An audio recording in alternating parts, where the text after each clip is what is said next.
গৌর হরি আমার হরি নামের খেলা খেলেছে। কিসের খেলা? না এমন ধান্যকালে তিনি হরি নামের খেলা খেলেছেন।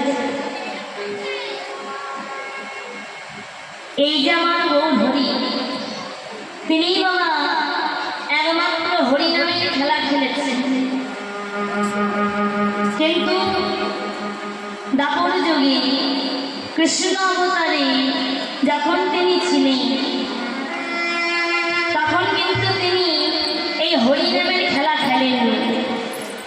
খেললেন কোন যুগে? নাই কলি যুগে।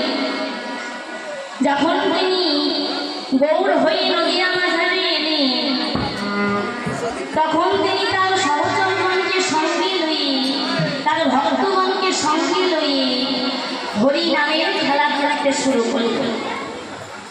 হরি নামের খেলা খেলছে কেমন ভাবে খেলছে? না নামে প্রেমে বিভোর হয়ে ভক্তগণকে সঙ্গে লইয়ে হরি নামের খেলা খেলছে। হরি নামের খেলা খেলতে খেলতে গৌর হরি হঠাৎ ডাক দিলেন, শ্রীরাম ও শ্রীরাম, একবার শোনো শোনো। যেই না শ্রীরাম শ্রীরাম বলে ডেকে দিচ্ছে, ভক্তগণ চমকে উঠল। এখানে শ্রীরাম শ্রীরাম বলে কি আছে? প্রভু আমার শ্রীরাম শ্রীরাম বলে ডাকছে কেন? নবদ্বীপে তো শ্রীরাম শ্রীরাম নেই, শ্রীরাম শ্রীরাম তো আছে বৃন্দাবন।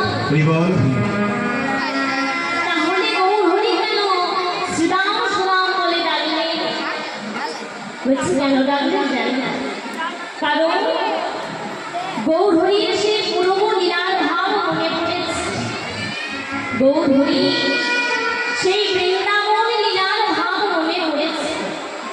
তাই গৌর হরি আমার শ্রীরাম শ্রীরাম বলে ডাকছে।